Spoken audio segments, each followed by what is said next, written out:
Hey bosses, I bet you're looking for some really great objects to add into your Flatlay images that really represent you and your brand over on social media without overwhelming your images. So what do you need to know about this? Today I'm breaking down everything for gathering your objects to use in your Flatlay images. So here's the deal. Before you do anything, before you go out and buy all of these really great objects, I want you to first look around your house. See what you can use to add into your images so that you don't have to go buy new things. So do you have a teapot you can use? Do you have a coffee mug you can use? How about some pens, pretty scissors? We can look for paper clips. We can look for flowers and candles and all sorts of things that you already have around your house that you can be using inside of your imagery. And pro tip here, just because you don't own it doesn't mean that your friends or family don't. See if you can borrow things. People oftentimes will let you borrow things for photos, and then you can just give it back, maybe buy them a Starbucks as a thank you, and really make the most of what you already have to use in your imagery so that you're not spending money. But if you don't have what you're looking for, if you want a little bit more, or if you're just looking for an excuse for some retail therapy, make sure that you are looking for inexpensive items.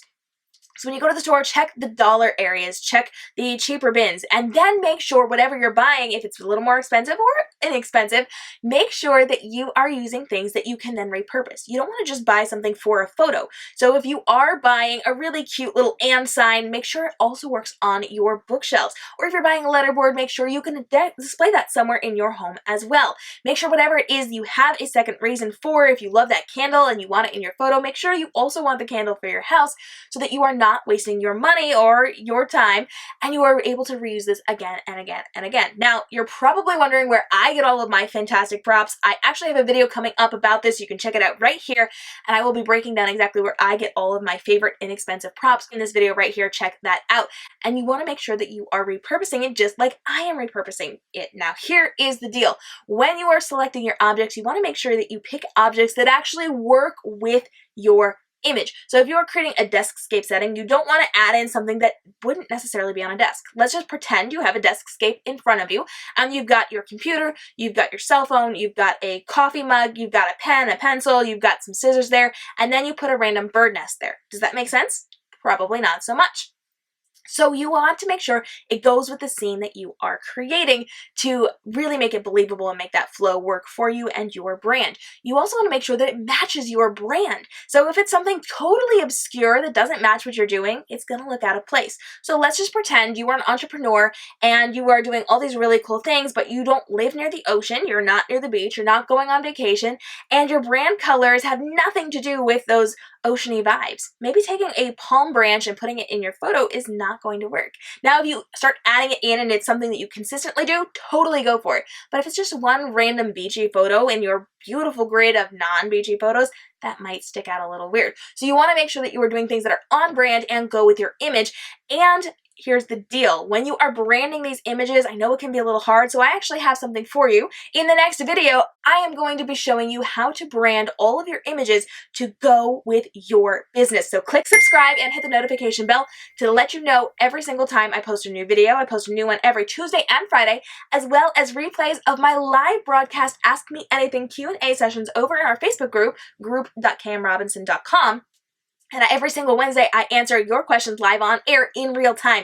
You can join me and join all the entrepreneurs who are helping each other to grow and create profitable businesses through smart social media marketing by going to group.kamrobinson.com. And I also post videos anytime there are social media changes. So anytime the algorithm changes, anytime there's platform additions, I'm bringing you brand new videos.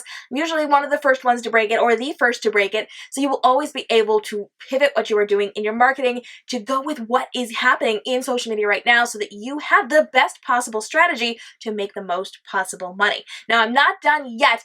There's one more thing I do want to chat about with these objects as you're selecting them. So make sure you're finding things that are inexpensive, things that you can repurpose, things that you can use over and over again, things that go with your brand, and things that go with the objects that you have inside of your image.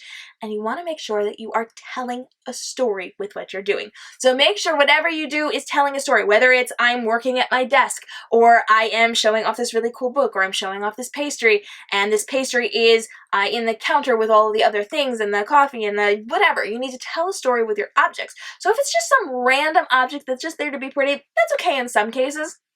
But make sure whatever you're doing really lends itself to the story you're telling in that image. And then even as far as the caption that you are putting with this as well. So make sure that you join me for the next video. We're going to be talking all about how to brand your Instagram and Facebook and social media images to go with your business. Hit subscribe and that notification bell. It'll let you know every single time I post a brand new video. And if you've got questions, I would love to hear from you. Jump down in the comments if you're with me right now and type, "I love Instagram," if you are loving these tips for creating those beautiful Instagram photos and branding them to you and how to pick these objects. And if you need a little more help with those objects, go ahead and drop me a comment down below. Let me know what is your absolute favorite object to put in a product photo that you are then going to put on social media. I would love your tips. Let's all work together and build this up together and give each other content ideas. Now remember, I am doing a continuation of this series. We're going to be breaking down how to avoid glare on your objects. We're going to be talking about how to pick the best objects for this. We're going to be talking all about where I get my fantastic props, and I've got so many more. Check out these videos in the series. You want to make sure that you are building up how you are creating your flat lays to really enhance your business over on Instagram and on Facebook. And I will see you again in the next video where we're talking all about branding your object. Until then, have a great day and stay inspired.